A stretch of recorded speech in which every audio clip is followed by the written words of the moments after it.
바울이 고린도에 1년 6개월을 머물렀습니다. 바울이 다른 지역으로 쭉 전도를 하러 다니고 교회를 세우고 복음을 전가하는 이 일을 하는 그 과정에서 볼 때 한 지역에서 1년 6개월을 머무는 것은 상당히 시간을 보낸 겁니다. 에베소에서 3년을 머무르면서 그 결과 에베소 교회가 세워지게 됐죠. 그 다음에 이 고린도에서 1년 6개월을 머무는 결과 고린도 교회가 세워집니다. 그래서 에베소 교회에 보내는 에베소서, 그리고 고린도 교회에 보내는 고린도전서와 고린도후서, 이 편지들을 볼 때 바울이 그 교회들을 위해서, 교회가 세워지는 것을 위해서 얼마나 심려를 기울였던가, 이것을 우리가 짐작할 수 있습니다.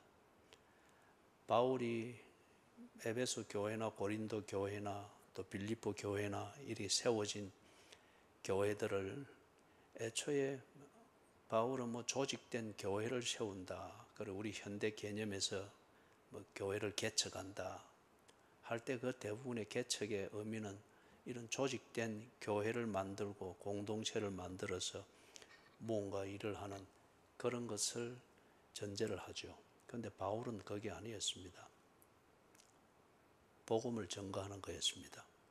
그걸 통해서 사람들이 예수를 믿고 구원을 얻는, 이게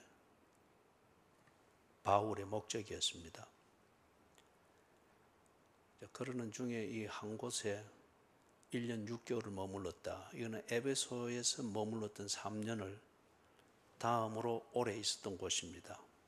왜 바울은 데살로니가나 베레아나 아덴과 다르게 이 고린도에서는 1년 6개월을 머물기를 원했을까? 그리고 그렇게 머물면서 일을 했을까? 그 이유를 우리가 좀 살펴보면은 참 하나님의 일하심, 그리고 그 하나님의 일하심에 눈을 떴을 때에 참 의미 있는 삶, 그리스도인으로서 마땅히 살아야 될 그 삶을 찾고 그 삶을 살게 되는 것을 볼 수가 있습니다. 왜 바울이 1년 6개월을 고린도에 머물려고 했을까?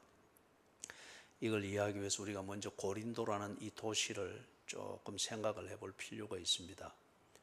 여러분들이 인터넷에서 유튜브든지 아니면 인터넷에서 그 고린도 이걸 치면은 우리말로 번역된 자료는 좀 제한될 수 있습니다. 그래도 안 보는 것보다는 훨씬 낫습니다. 그래서 고린도 이 도시에 대하여서 여러분들이 인터넷을 통해서 좀 이렇게 살펴보십시오. 그러면은 많은 배경 지식들을 가질 수가 있을 겁니다. 그래서 그거는 여러분들이 인터넷이나 유튜브를 통해서 찾아보는 것으로 맡기고, 배경 설명은 간단하게 오늘 본문을 이해하는데 필요한 부분만 좀 정리를 해보겠습니다. 고린도는 그 당시에 그 수도였습니다. 전통적으로는 고대 그리스의 수도는 아테네로 여겼죠. 그리고 로마 제국이 끝난 뒤에도 아테네가 그리스의 수도로서 인식되어 있습니다.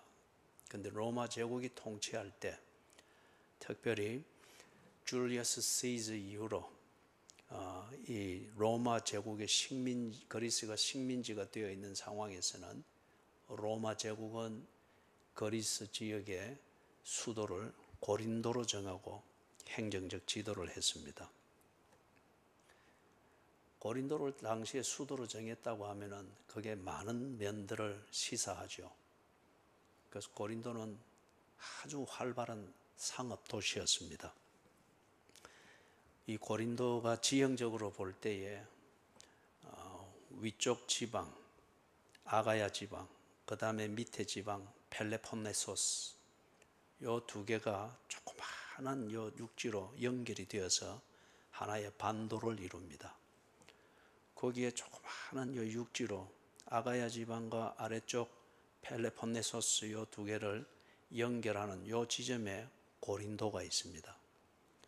그래서 여기 육지를 조금 연결되어 있는 요 부분을 깎아내어서 운하를 만들었습니다. 운하를 만드니까 거기에 이제 배들이 항로를 상당히 단축할 수 있죠. 이쪽으로, 서쪽에서 동쪽으로, 동쪽에서 서쪽으로. 그래서 이 항해하는 배들이 그 운하를 이용했습니다. 그러면은 이 운하를 관리하는 고린도는 굉장한 수입을 얻을 수 있죠. 이게 고린도가 아주 번성하고 부유하고 그리고 상업이 활발하고 사람들이 많이 왕래하게 되는 그 중요한 요인 중에 하나입니다. 그래서 물자가 풍부하고 왕래하는 사람들이 많으니까 사람들이 풍부하고 그러니까 당연히 이 고린도에는 취업할 기회가 많습니다.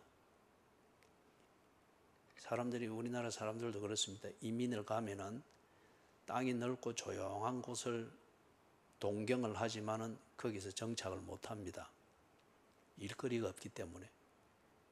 그래서 대개 보면은 대도시로 몰립니다. 거기는 뭐 청소 일이든지 하여튼 허드렛 일이라도 일할 거리가 있기 때문에 사람이 북적거리는 데는. 그래서 좀 기반을 잡고 안정이 되면은 자기들이 가고 싶은 곳으로 이렇게 갑니다. 그렇기 때문에 이 고린도가 취업할 기회도 많습니다. 그러니까 사람이 또 많이 모이고 북적거리는 거죠. 그러다 보니까 이 고린도가 굉장히 문화적인 도시입니다. 문화적인 도시다라고 해서 수준이 높다 꼭 그렇게 볼 필요는 없습니다. 어떤 면에서는 문화적이기 때문에 상당히 문화적이기 때문에 비도덕적인 요소가 대단히 많습니다. 보수적인 도시가 아니라는 거죠. 문화적인 도시입니다. 예를 들면은 고린도에서는 2년마다 한 번씩 고린도의 올림픽이 열립니다. 체육대회. 그러면 상당히 많은 사람들이 오겠죠.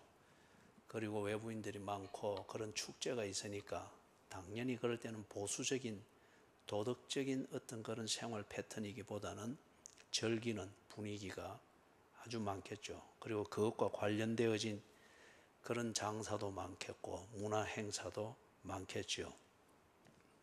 그리고 이 고린도 도시는 성문화가 아주 좋은 말로 하면 아주 발달했습니다. 성문화에 있어서는 아주 앞서갑니다. 그렇기 때문에 고린도전서를 읽어보면은 교회 안에 만연해 있고 당연시 여기는 그런 성적 문란한 행위들 이것을 지적을 하고 있죠. 그죠? 뭐 일부 일처 이런 것은 그 도시에는 크게 개념이 없는 그리고 그런 것을 당연하게 여기는 그런 식의 성문화가 아주 왕성한 곳입니다. 이거는 그 도시의 종교와 관련이 되어 있죠. 그렇기 때문에 당연히 술 문화 그리고 이것과 관련되어진 술과 성 문화가 아주 소위 말해서 발달해 있다면은 여기는 당연히 향락 문화가 아주 발달해 있습니다. 성과 술과 식탐과 향락 이게 아주 왕성한 곳이죠. 그래서 참 좋은 말로 하면 재밌는 도시입니다. 재밌는 도시. 그리고 이 도시는 종교적인 도시입니다. 로마 제국 안에서 종교와 관련하여서 뭔가 그걸 한다. 그러면 이 고린도가 손에 꼽히었습니다. 거기에 아주 영향력 있는 그 영향력은 사람들이 숭배하는 사람들이 인정해 주는 거죠. 아프로디테 여신을 섬기는 신전이 거기에 있었습니다. 그리스에서는 아프로디테라고 하고 로마에서는 비너스라고 불렸습니다. 같은 여신입니다. 미의 여신이죠. 아름다움을 추구하는 이 사람들은 그걸 얻기 위해서 이 아프로디테 신전 아니면 비너스 신전에서 그들의 소원을 빌고 치성을 드렸습니다. 그리고 이 고린도에 아폴로 신전이 있었습니다.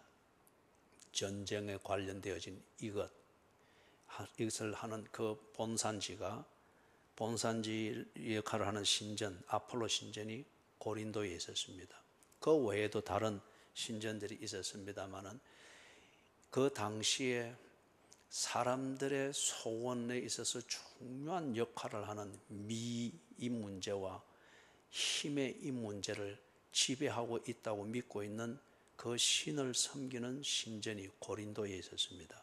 그렇기 때문에 많은 순례자들이 거기를 들리겠죠. 그리고 그것과 관련된 산업이 많고, 예를 들면 아프로디테 신전, 미의 여신이라 일컫는 이 아프로디테 신전에는 거기에 성녀가 1000명이 거기에 그 신전에 거주하고 있습니다. 그들의 종교적 그 상황에서는 성녀라고 부르지만은 실제적으로는 창녀들입니다. 그래서 순례자들이 이렇게 오면은 그 순례자들이 그 신전에 있는 성녀들과 그렇게 관계를 가지면서 미의 여신에 대한 그들의 치성을 드리고 제식을 행하기도 그리했습니다. 여러분 그렇게 생각을 해보십시오. 지금 우리의 관점에서는 그게 미신이고 타락을 부추기는 종교다라고 말하지만은, 그러나 당시 고린도 안에서는 아프로디테 신을 섬기는 그 모든 종교 행위는 그 도시의 도덕이고 그 도시의 성스러움입니다. 그런데 그 도시의 도덕과 성스러움을 결정하는 기준이 되는 그 아프로디테 신을 섬기는 거기에 뭐가 있습니까? 성이 있습니다. 즐기는 그 성이 미를 추구하는 그 신에 대한 성스러운 제사로 여겨지기 때문에 이게 전문 창기들이 1000명입니다. 그렇다면 그 도시의 문화와 분위기가 어떻게 흘러가는지 우리가 대번에 짐작할 수 있겠죠. 그렇기 때문에 이런 성문화, 이런 것이 고린도전서 1장에서 교회 안에까지 그게 당연하게 여겨지는 것은 그 사회 문화가 그렇다는 거예요.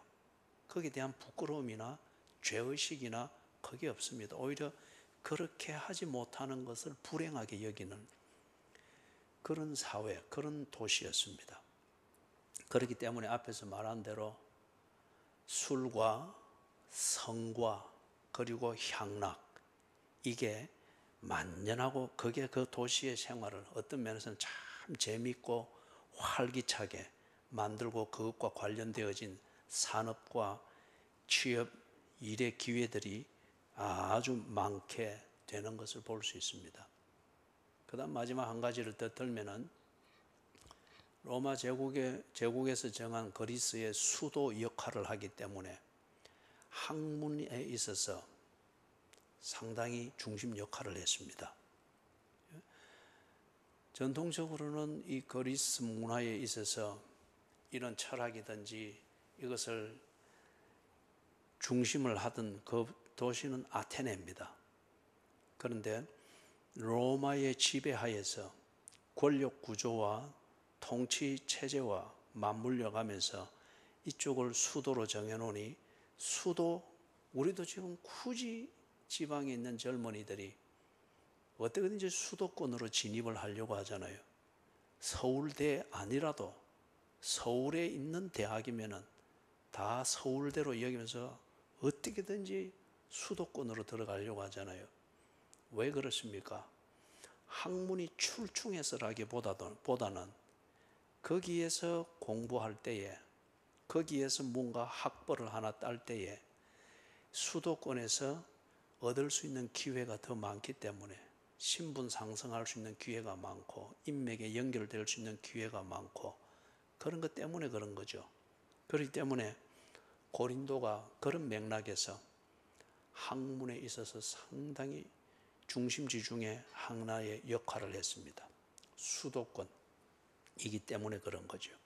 그래서 고린도전서 1장에서 보면은 고린도 도시의 이 어설픈 지식과 이 지식을 의존하고 있는 이 지식인들이 얼마나 다른 어떤 이론이나 다른 학문적 풍조에 대해서 거드름을 피우는지, 그래서 그들의 그 거만한 어중간한 그 좀 배운 자의 어떤 이런 거드름 때문에 바울이 전가하는 십자가의 도를 어떻게 치부했다고 합니까? 미련한 것이라고 했습니다. 십자가의 도가 미련한 것이다. 그럴 정도로 그들이 나름대로 고린도의 학문성, 그리고 그 학문에 건강한 그들의 어떤 자만심, 이런 것이 많았습니다. 고린도가 종교적인 도시, 여기에 우리가 그런 중요한, 당시 지중해 연안에서 중요한 신으로 여기는 그 신전이 거기에 있는 것과 함께 동시에 한 가지 더 생각할 것은 유대교가 있었습니다. 아테네에도 유대교가 있었고 데살로니가에도 유대교가 있듯이 고린도에도 역시 번성한 도시니까 당연히 이민 온 유대인들이 많았고, 그 유대인들이 자기들의 종교를 중심으로 해서 자신들의 정착을 관리하고 동시에 이 유대교를 가지고 고린도에 있는 헬라인들에게 영향력을 미치고 있었죠. 그리고 당시 유대교는 지중해 연안에 있는 사람들이나 국가들이 싫어하고 정오하면서도 한편 그 종교의 영향력을 인정하고 있었습니다. 대표적인 종교 중에 하나였죠. 자, 5가지를 이야기했습니다. 고린도가 어떤 도시였는가? 그 당시 그리스의 수도였습니다. 활발한 상업 도시였습니다. 그리고 아주 재미있는 문화적인 도시였습니다. 4번째, 사람들의 관심과 사람들이 집착할 수밖에 없도록 만드는 그런 신전을 가지고 있는 대표적인 종교가 있는 그런 종교적인 도시였습니다. 그리고 학문에 있어서 어떤 면에서 우리 현대 한국의 대학 교육의 성향처럼 취업 중심의 교육, 그래서 취업이 잘 되는 그런 학문적 네트워크가 있는 그런 도시였습니다. 그러면은 사람들이 사는 길을 찾을 때에 고린도와 같은 도시는 상당히 매력적인 대안이 됩니다. 신분 상승이나 제2의 인생을 꿈꾸거나 이런 것을 할 때 어디서 기회를 찾을 것인가 할 때 당연히 사람들의 눈에는 고린도가 대안이 될 것입니다. 거기다가 이 고린도 도시 안에서 이미 기득권을 가지고 이런 사는 재미에 길들여져 있고, 그리고 고린도 도시 안에서 자기의 기득권을 행사하면서 그 삶의 패턴에 익숙해 있는 사람들, 그들이 이리 살아서 되나, 그런 문제의식을 가질 리가 없습니다. 더 재밌는 것을 추구하고 더 많은 것을 추구하고 지금까지 살아온 이 고린도 도시의 삶의 패턴 안에서 이만큼 누리고 있는 그 체질에서 그들이 가질 수 있는 문제의식은 어떻게 하면 더 많이 가질까? 내일은 다른 남자와 다른 여자와 어떻게 더 즐길까? 어떻게 하면은 좀 더 신분 상승을 할 수 있도록 인맥을 만나고 그것을 내 물을 먹여서 내 사람으로 만들까? 그런 거죠. 그런 게 그들의 문제의식이고 사는 이유겠죠. 결코 근본적으로 삶을 돌아보거나 이리 살아서 되나, 그럴 감각이 있을 리가 없습니다. 보편적으로 볼 때. 그런데 거기에 도착한 바울의 눈에는 다 보니까 이 망하는 도시였습니다. 여러분이 철로역정을 지금 읽으며 나눔을 하고 있듯이 그 장망성, 자기가 있는 도시를 떠나는 그 크리스천, 그의 눈에는 그 아주 밤만 되면 불야성 같고 재미있고 번성하고 막 활기찬 삶의 모습이 보이는 도시 같으나 그가 크리스찬이 되고 난 뒤에 이 크리스찬의 눈에는 앞으로 망할 도성이었습니다. 그렇기 때문에 그 도시의 눈에서 볼 때는 거지의 모습을 하고 스스로 망할 고생길로 들어서는 것 같이 보이나 이 크리스찬은 앞으로 망할 도시에서 이래 살아서는 안 된다 떠나는 것이 않습니까? 그래서 고진감래를 하면서 그 여정을 겪으면서 떠나지 않습니까? 바울의 눈에는 고린도 도시에 들어가 보니까 바울의 눈에는 이 도시는 망할 도시였습니다. 그들이 망하는 과정에서 겪는 그 치명적인 운명을 보는 눈이 없고 감각이 없어서 그냥 향락이 주는 즐거움에 도취되어 있을 뿐이지 바울이 보니 그 도시는 망해가고 있습니다. 치명적으로 망해가고 있습니다. 사람들의 감각을 지배하고 있는 것은 그들이 살고 있는 도시의 분위기입니다. 그 분위기에 흠뻑 젖어 있습니다. 그리고 그 도시가 살아가는 그 방식에 그냥 길들여져 있습니다. 그냥 그 방식밖에 모릅니다. 그리고 그 도시에서 살아가는 사고방식, 밤 되면 이것하고 낮 되면 이것하고 필요한 게 있으면 여기 가고 못하고 생활방식과 사고방식에 다 길들여져 있습니다. 다른 것을 생각할 의식이 없습니다. 감각이 그렇게 길들여져 있습니다. 그렇기 때문에 다른 감각을 가지고 있는 바울이 볼 때 그들은 무감각할 뿐 망해가고 있습니다. 이거 참 무서운 얘기입니다. 나병이 왜 무서운가? 사람들은 결과물을 보고 무서워하죠. 다 허드러지고 막 패이고. 그런데 나병 환자들은 그걸 눈으로 볼 때만 알지 감각으로는 모릅니다. 그래서 나병이 무서운 겁니다. 신경 감각이 죽어버리기 때문에. 그죠? 여기서 호롱불에 불 붙인다고 이렇게 했는데 이게 성냥이 툭 들어서 옛날에는 옷 소매가 넓었잖아요. 여기 불이 붙었단 말이에요. 몰라요. 그래도 안 뜨겁기 때문에 뜨거움을 느끼는 감각을 잃어버리기 때문에 눈으로 보면서 끄는 거예요. 이미 화상은 뼈가 보일 정도로 허들어졌습니다. 그런데 아픔을 모르니까, 고통을 모르니까. 그래서 나병이 무서운 거예요. 바울의 눈에 볼 때 이 고린도 사람들은 감각을 잃어버렸습니다.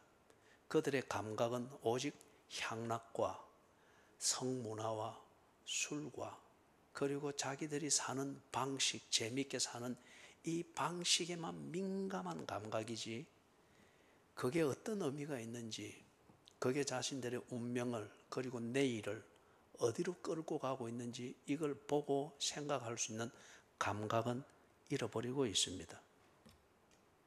이런 도시에, 그리고 이런 도시에서 자기들 나름대로 재밌다고 여기고 거기에 올인하여서 제 방식대로 열심히 산다고 몰입해 있는 이 사람들에게 문제는 뭐냐? 그들의 감각을 일깨워 줄 수 있는 복음을 전할 사람이 없는 거예요. 그리고 그 복음을 전해주는 사람이 혹 있다 할지라도 웬만큼 해서는 이 사람들이 그 복음을 제대로 들을 사람들이 아니라는 거예요. 자기들의 감각에 맞는 것이 아니면은 들을 사람들이 아니라는 거예요. 그래서 고린도전서 1장에서 바울이 그 표현을 했지 않습니까? 십자가의 도가 멸망하는 자들에게는 미련한 것이로되 그들은 멸망할 자들이기 때문에 그 감각에 길들여 절여져 있기 때문에 복음을 웬만큼 전해서 그들이 들을 사람들이 아니라는 거예요. 그들이 원하는 것은, 그들이 원하는 복음이라고 하는 것은 그들이 익숙해 있는 그 도시 분위기, 그 분위기에 적응해서 살아가는 그들에게 그 분위기에 그 감각에 맞는 그런 종류의 복음을 원하는 자들이라는 거예요. 그렇기 때문에 바울이 이거 복음을 전할 사람이 있어야 된다. 복음을 전하되 지 자신의 의무감을 충족시키는 자기를 위한 그런 복음을 전하고 전도하는 것이 아니라 정말 이 감각을 잃은 자들이 복음을 들을 수 있고 그리고 성부수를 던지고 결판을 낼 수 있는, 죽기 아니면 살기로 덤벼들 수 있는 그런 복음을 전할 수 있는 사람이 있어야 되겠다. 그러지 않고서는 이 사람들을 살릴 길이 없다. 바울이 그것을 보는 거예요. 그래서 11절에서 보는 것처럼 1년 6개월을 거기 머물면서 뭘 했다고 합니까? 하나님 말씀을 그들에게 가르쳤다고 합니다. 왜? 그들의 감각을 일깨우고 망하는 도시에서 살아날 수 있도록 이걸 도와야 되겠다. 그래야 하는데 바울이 다른 학문을 가르치고 대학을 세우고 다른 방식으로 사업을 하고 뭐 이런 사회개혁 운동을 하지 않고 경제개혁이든지 이런 걸 하지 않고 왜 하나님의 말씀을 가르쳤을까요?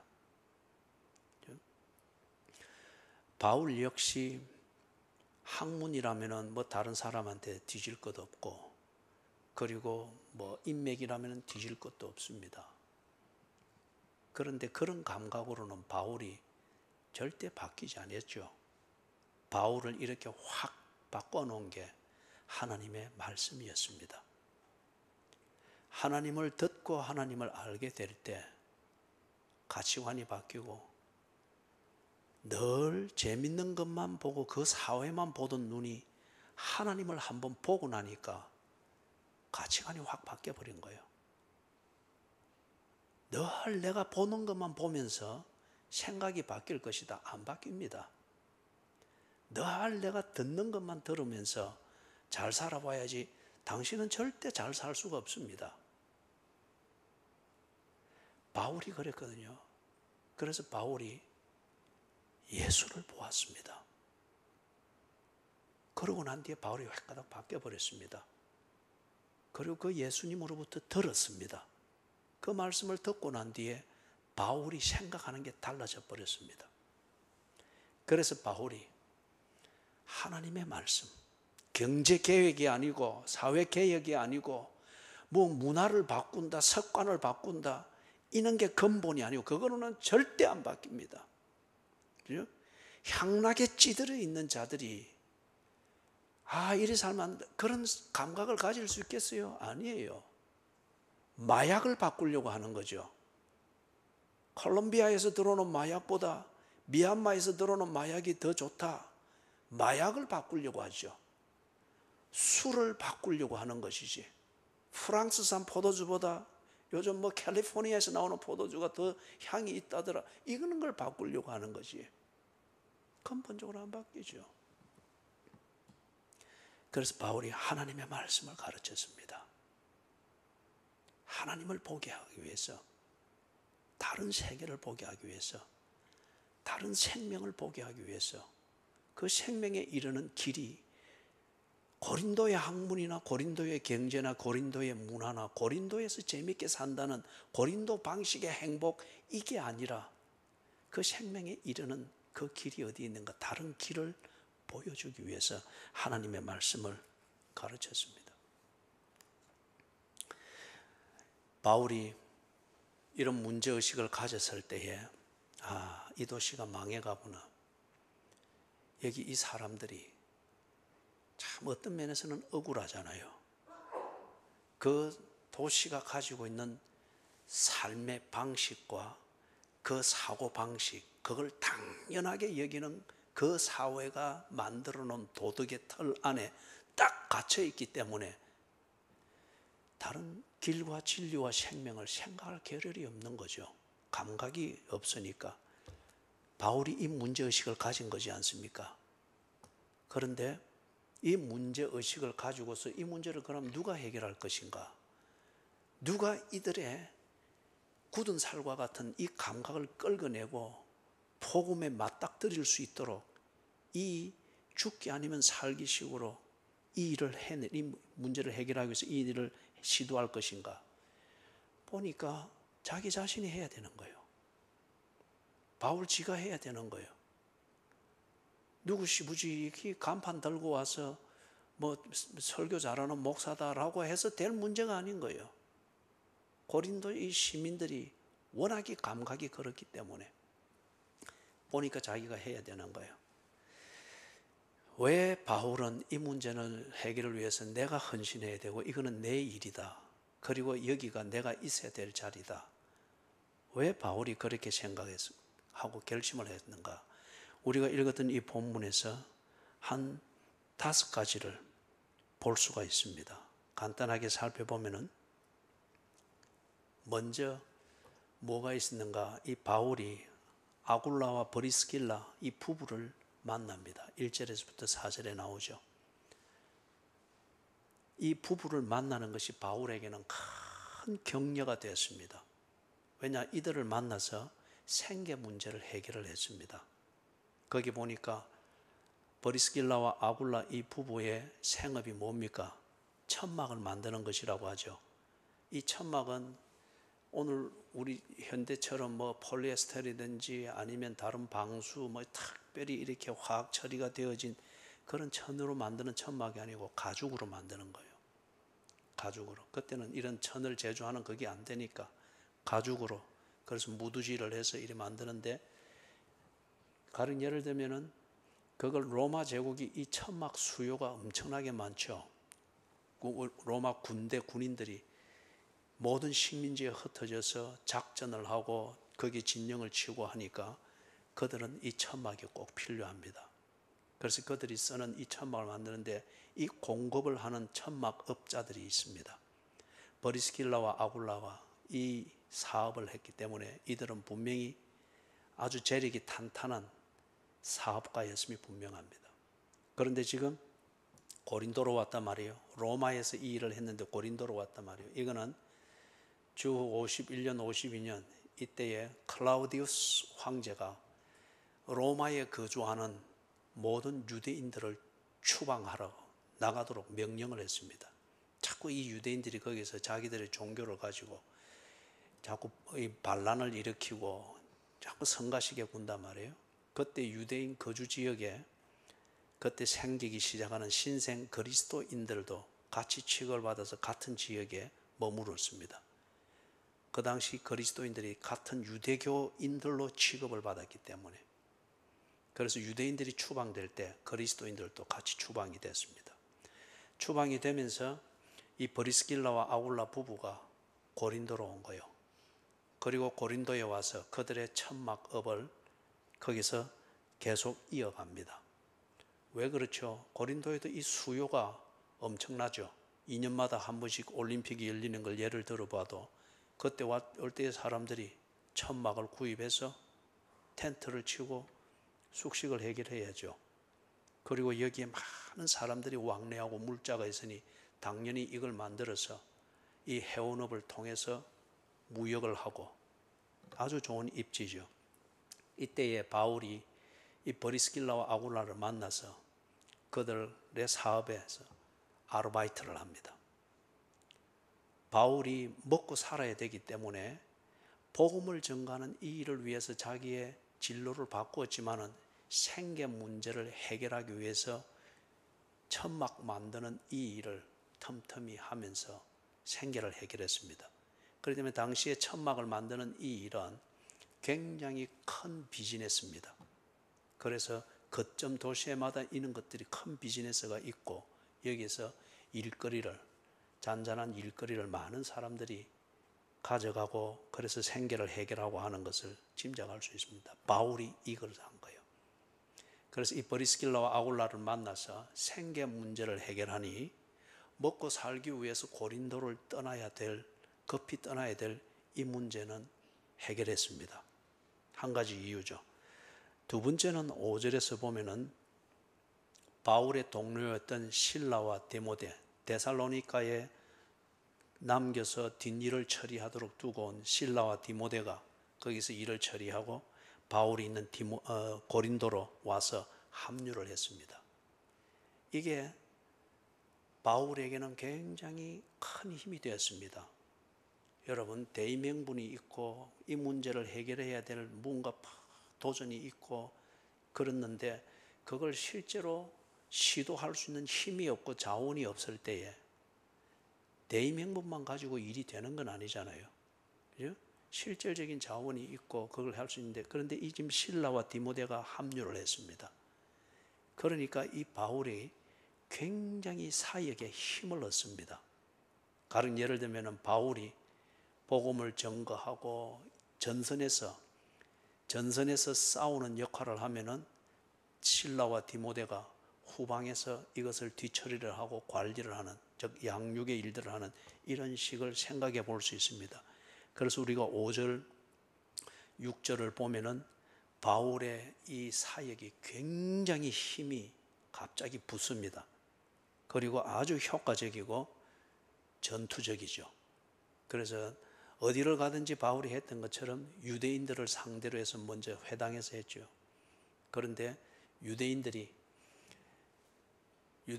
바울을 시기하고 질투해가지고 회당을 더 이상 사용하지 못하도록 합니다. 그러니까 바울이 거기에 대해서 담대합니다.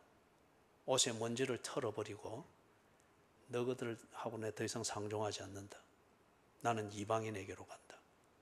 왜냐하면 이들이 그 복음을 가지고 계속 시비를 걸고 그 다음에 복음의 길을 막기 때문에 유대인들에 집중하던 바울의 관심을 거기서 옷에 먼지를 떨어버리죠. 끝났다는 겁니다. 또 어떤 데서는 보면은 발에 먼지를 떨어버리라 그러죠. 더 이상 상종할 이유가 없고 상종을 하지 않겠다는 의미예요. 옷에 먼지 떨듯이. 복음을 거부하고 다른 이유 때문에 이 복음을 가로막는 너희들에게는 더 이상 시간을 낭비할 이유가 없다. 떨어버린 거예요. 그리고 돌았습니다. 그런데 바울이 어떻게 이리 할 수 있었겠습니까? 만약에 브리스길라와 아굴라를 만나서 자기의 생계를 이어갈 수 있는 이 문제가, 숙식을 해결할 수 있는 문제가 해결이 되지 아니했고, 그 다음에 실라와 디모데가 함께 합류를 하여서 이 사역을 감당해낼 수 있는 그런 준비가 되지 않았다면 바울이 이렇게 못 했을 거예요. 그죠? 어쩌면은 여기는 내가 있을 곳이 아니다. 내 역량으로는 안 되는 곳이다. 떠났겠죠. 그런데 지금 아주 전투적으로 복음의 증거를 위해서 합당한 처신들을 해 나가고 있습니다. 세 번째는 7절에서 우리가 봅니다. 거기 디도 유스도의 집에서 예배를 드리게 됩니다. 회당이 없어졌습니다. 더 이상 모일 곳이 없고 바울이 이 복음 사역을 제대로 할 수 있는 장소가 없습니다. 지금 우리의 고민과 비슷하죠. 그런데 기가 막히게 길이 열립니다. 바로 회당 옆에 있는 디도 유스도, 이 사람은 아주 유력한 사람이고 부유한 사람입니다. 그죠? 뒤에 가면 가이오라고 하는 이 이름으로 소개가 됩니다. 이 집에서 모이게 됩니다. 디도 유스도가 자기 집을 개방해서 거기서 바울이 숙식을 할 수도 있고 예배를 드리고 하도록 예배 처소로 다 개방을 한 거예요. 그런 자리가 없고 이렇다고 하면은 이제 더 이상 사역할 자리가 없으니 안 되겠네, 그렇게 판단하는 게 순리가 되겠죠. 그런데 기가 막히게 회당 옆에 이렇게 다 길이 열리는 거예요. 그 다음에 그 뒤에 이어지는 거 8절, 여기서 보면은 네 번째 또 근거가 마련됩니다. 바울의 이 사역, 나는 이방인에게로 가리라. 그리고 이 복음을 증거하는데 이 고린도인들이 바울의 설교와 가르침과 예배, 인도하는 예배를 통해서 집중하여 듣는 거예요. 그리고 사람들이 변화가 됩니다. 그 중에서 대표적으로 회당장 그리스보, 유대인들이 모이는 그 중심지인 회당을 총책임 맡은 담임 목사, 우리 교회 시스템으로 하면 담임 목사의 역할을 하는 이 그리스도가 바울의 전도를 듣고 회심을 합니다. 그리고 그 온 집안이 함께 회심을 하고서 세례를 받습니다.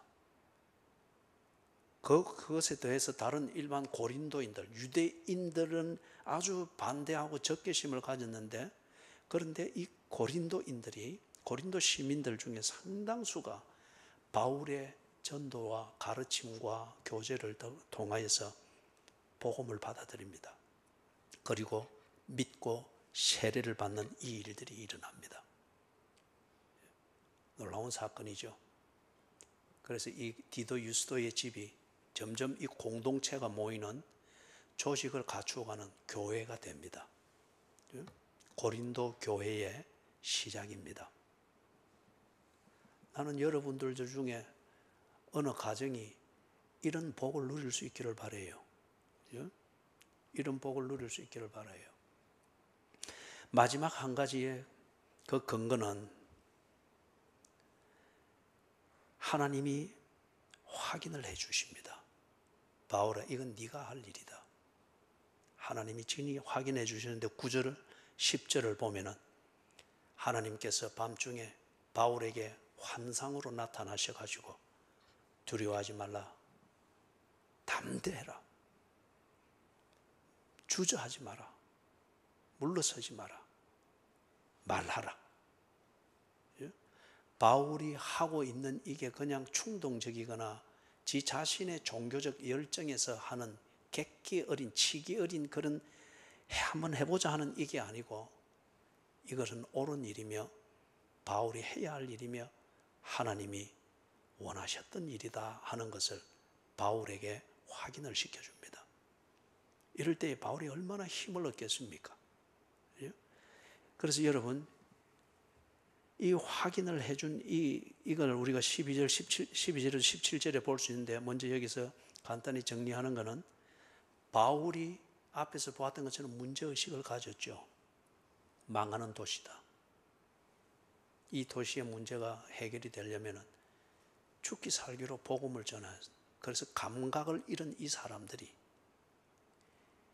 향락에 찌들어 있는 이 감각을 허물고 복음을 들을 수 있도록, 이 문을 열 수 있도록 덤벼들어서 복음을 전할 사람이 있어야 되는데, 바울이 가지는 문제의식입니다. 그런데 이 문제의식을 가지고 이 문제를 풀어야 될 사람이 누가 헌신해야 되는가? 보면 바울 자신이 해야 될 문제였습니다. 왜 그렇게 단정을 하고 헌신을 하게 됐는가? 5가지 근거를 본 거예요. 브리스길라와 아굴라를 만나면서 생계 문제를 해결했습니다. 그 도시를 묵고 살기 위해서 그 도시를 떠날 이유가 없습니다. 두 번째는 실라와 디모데를 만나서 사역을 할 수 있는 조직이 만들어지고 자원이 만들어졌습니다. 세 번째는 디도 유스도가 예배 처소를 제공을 하여서 하고자 하는 일에 자원이 마련됐습니다. 네 번째는 바울이 하는 이 일, 실라와 디모데와 동료하면서 바울이 하는 이 일을 통해서 복음이 증거되었습니다. 회당장 그리스도를 비롯하여서 수많은 고린도 교인들이 그 향락에 찌든 감각을 허물고 복음을 들으면서 믿고 세례를 받는 일들, 열매가 맺혀지는 이 결과를 보았습니다. 그 다음에 무엇보다 중요한 것은 5번째, 하나님께서 바울에게 확인을 해 주었습니다. 너는 지금 네가 있어야 될 곳에 있으며 네가 해야 될 일을 하고 있다. 내가 이 일을 기다리고 있었다. 외쳐라, 가르쳐라, 두려워하지 마라. 너를 해할 자가 없을 것이다. 하나님이 확인을 해 주었습니다. 그런데 12절에서부터 17절에 보면은 하나님이 확인해 준 이 말이 그냥 종교적 열정에 지 기분에 도취되어 있을 때 한번 꾸게 되는 개꿈이 아니었고, 하나님의 확인해 주는 은혜였고 하나님이 함께 하시는 임재의 증거였다고 하는 이것을 확인해 주는 사건이 12절에서부터 17절에 소개가 되는 거예요. 유대인들이 조직적으로 탁 해서 새로 부임한 총독 갈리오가 꼼짝할 수 없고 유대인들의 요구를 들어줄 수밖에 없는 문제를 딱 가지고 데리고 갔는데, 이 갈리오가 기가 막히게 판단을 딱 한 거예요. 판정을. 너가 종교적 문제는 너가 알아서 해라. 나는 여기에 로마의 법을 집행하러 왔지. 너가 종교 어느 종교 오리엔탈리니 이것 들어주러 온 게 아니다. 너가 문제 너가 알아서 해라. 그러니까 이 유대인들이 바울과 그 일행들을 불법화시키려고 하는 이것을 갈리오 총독이 자기의 성격과 성향에 따라서 처신한 이걸 통해서 오히려 유대인들이 하고자 하는 이 시도를 불법화시킨 거예요. 참 하나님의 기가 막힌 간섭이죠. 기가 막힌 간섭이죠. 그리고는 바울이 거기에서 다른 어떤 제재를 받지 아니하고 나옵니다. 거기 보면은 소스테네는 또 회당장이라 되어 있는 것, 그리스도보가 바울의 복음을 듣고 기독교로 개종을 하면서 회당장 자격을 박탈당합니다. 그 후임으로 소스테네가 회당장이 됩니다. 그런데 지금 이 유대인들이 자기들의 요구를 신임 총독으로 부임한 갈리오가 거부를 하니 화가 머리끝까지 났습니다. 그리고는 이 분풀이를 누구에게 하느냐? 신임 회당장이 된 소스테네에게 분풀이를 하는 거예요. 이거는 그들의 율법에 의해서 이렇게 하는 겁니다. 율법에 의해서. 근데 갈리오는 그 율법에 대해서 상관하지 않겠다라고 하여서 유대교의 율법이 바울을 지배하지 못하도록 로마의 법으로 딱 막은 겁니다. 하나님께서 환상을 통해서 바울에게 말씀하신 것은 개꿈이 아니었고 바울에게 분명한 확신과 증거를 주는 하나님의 임재였습니다. 그리고 그대로 이 일이 두 개의 법이 충돌하되 그 어떤 법도 바울을 방해하거나 상해하지 못하도록 기가 막히게 자기들끼리의 싸움으로 이걸 딱 정리를 해버렸습니다. 말씀을 정리합니다. 사랑하는 여러분, 바울은 어디에 있어야 하는지, 무엇을 해야 하는지, 왜 해야 하는지, 그것을 눈에 보이는 것을 가지고 찾고자 하는 게 세계관입니다. 그리고 그것을 이치를 따져서 판단하고자 하는 게 가치관입니다. 바울의 이 세계관과 가치관은 고린도 도시가 재밌게 살고 번성하게 살고 한 3년 저축하면은 더 큰 아파트로 옮기고 이렇게 부동산이 생기고 그런 걸 만들어가는 고린도 시민들의 세계관과 가치관에 따라서 판단하지 아니했습니다. 바울은 먹고 살기에 적합한 곳을 찾기 위해서 헤매지 않았습니다. 바울은 신분 상승의 기회가 어디에 있는가 그걸 보면서 지가 있을 곳을 찾지 않았습니다. 어떻게 하면 더 재미있게 사는가, 재미있는 소일거리가 있는 곳, 그런 것을 찾아서 있을 곳을 정하지 않았습니다. 어디에 있으면 노후가 좀 더 안전하고 복지 혜택이 더 많을까, 이걸 가지고 바울은 자기가 지낼 곳을 찾지 않았습니다. 바울이 있을 곳을 찾는 것, 그 기준은 일할 기회가 어디 있는가, 투자 기회가 좋은 곳이 어딘가, 학군이 좋아서 자식들을 그렇게 좀 더 좋은 학군에서 그런 걸 가지고 바울은 찾고 그러지 않았습니다. 이 고린도에 있으면은 양심의 가책을 안 느끼고도 내 하고 싶은 대로 하면서 살 수 있겠네. 그래서 돈 좀 벌고 나면은 사람들이 그런 곳을 찾아서 이민을 가서 인면수심의 삶을 하면서 마지막을 즐기는 이런 것들이 많죠. 요즘 시대에. 그런데 바울은 그런 식으로 짐승처럼 살아도 재밌게만 살 수 있으면 되는데 걸리는 건 딱 하나잖아요. 체면과 양심의 가책의 문제잖아요. 이것을 전혀 양심의 가책을 느끼지 않고 체면을 생각할 필요도 없이 짐승처럼 본능을 따라 재밌게 살 수 있는 곳이 어딜까? 그걸 따라서 있을 곳을 찾지 않았습니다. 바울은 하나님의 부르심에 순종하는 삶을 실천해야 되는 곳이 어디인가? 하나님이 부르시는 것, 그 부르심에 내가 순종해야 되는 곳이 어딘가? 그 삶을, 순종의 삶을 사는데 적합한 곳이 어딘가? 그게 바울이 있어야 될 곳을 정하는 것이었습니다. 그리고 거기서 얼마만큼 있어야 될 것인가? 그 기간을 정하는 기준이었습니다. 그리스도인으로서 해야 될 일이 있는 곳, 그리스도인으로서 해야 될 일을 마치기까지 있어야 되는 기간, 그게 바울이 거주할 곳을 정하는 기준이고 해야 될 일을 찾는 기준이고, 그게 바울이 그곳에 머무는 기간을 결정하는 기준이었습니다. 국경 없는 의사회라고 하는 걸 좀 들어봤죠. 여러분이 유튜브로 봐도 그 홍보 광고가 자주 나올 거예요. 참 성가시기도 한데, 그 국경 없는 의사회에 대해서 부정적인 얘기도 많고 그런 사례도 들어 있습니다만은, 한 가지 좀 생각해 볼 거는, 제가 또 광고를 보면서 한 의사가, 지금 성함은 잊어버렸습니다. 남자분이던데, 그분이 홍보 그 첫머리에 그 자기 이야기를 하는 거예요. 아프리카의 어느 그 마을을, 상황을 생각하면서,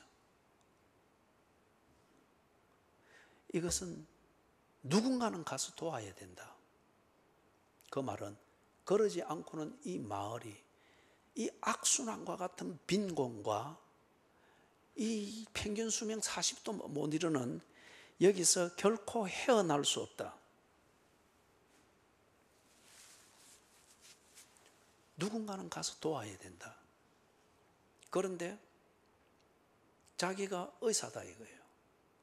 그리고 나는 치료할 수 있는 기술이 있고 치료하는 데 필요한 장비를 쓸 줄을 안다. 그런 것 같으면은 누군가는 가서 도와야 되나, 이 문제가 해결이 되는데 도와야 될 사람이 누가 가야 되는가? 자기들 아이가요. 내가 의사고 치료할 수 있는 기술이 있고 치료하는 장비를 쓸 수 있고, 그럼 내가 나지 않느냐? 그래서 갔다는 거예요. 개입을 하고 전문 일을 하고 뭐 대학병원에서 교수소를 들으면서 뭐 할 수 있는 이런 신분 상승을 추구하는 것, 그게 정해진 신분 상승과 출세를 하고 뭔가 결과물을 만드는 도시화된 사회에서 가지는 의사들의 보편적이고 당연히 여기는 그 사고방식인데, 그런데 이분은 그걸 보면서 그 문제의식을 가지고 누군가는 가서 도와야 된다. 그런데 그 문제를 해결하는 사람이 누구여야 되는가? 이 문제를 다룰 수 있는 기술이 있고 치료할 장비를 쓸 수 있는 의사인 내가 가야 되지 않느냐. 자기들 하는 거예요. 그리고 가서 거기서 몇 년을 거주하면서 봉사한 얘기를 하는 겁니다. 바울이 그랬습니다. 이 도시가 망한다, 이 소리는 좀 뭐 기본적인 그리스도인이면 누구나 할 수 있습니다. 그러나 그것뿐이면 참 건방진 그리스도인이죠. 지밖에 모르는 그리스도인이죠. 바울이 거기서 끝나지 않고 누가 도와야 되는가? 본이 자기 자신이더라 이거예요. 그 이유는 앞에서 들었던 이 5가지의 다 근거가 있으니까, 내가 도울 수 있는, 사용할 수 있는 자원과 그것으로 탁탁 하나님이 채우는 것을 보니 자기더라 이거예요. 그렇기 때문에 지 자신의 몸에 배에 있는 문화와 다르고 지 자신의 사고방식과 다르고 지가 편하게 여기는 생활 환경과 다르고 지 먹는 음식과 다르고, 그렇게 살아서 거기서 결혼할 수 있는 것도 아니고 집을 한 칸 장만할 수 있는 것도 아니고 좀 더 나은 노후가 보장되는 것도 아니지만은, 그러나 바울은 보다 근본적인 것, 하나님의 부르심에 순종하는 곳이 이곳이구나. 그리스도인으로서 살아야 되는 것이 내 인생이고 내가 지켜내야 될 퀄리티인 것 같으면 그 삶을 사는 자리는 여기구나. 그게 전부였습니다. 사랑하는 여러분, 그리스도인답게 사십시다. 재미를 위해서 교회 생활하지 마시고 막연한 불안감에서 자기를 지키기 위해서 종교 생활의 일환으로 교회 왔다 갔다 하지 마시고 여러분이 그리스도인인 것 같으면 하나님께서 뭘 위해서 여러분에게 이 인생을 살게 하는지 생각하십시오.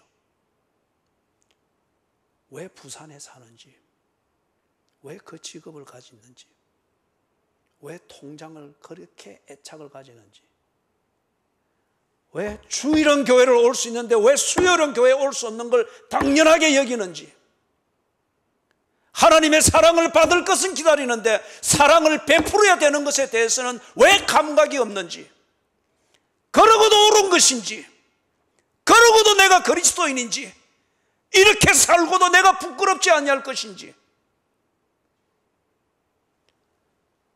생각해 볼 수 있기를 바랍니다.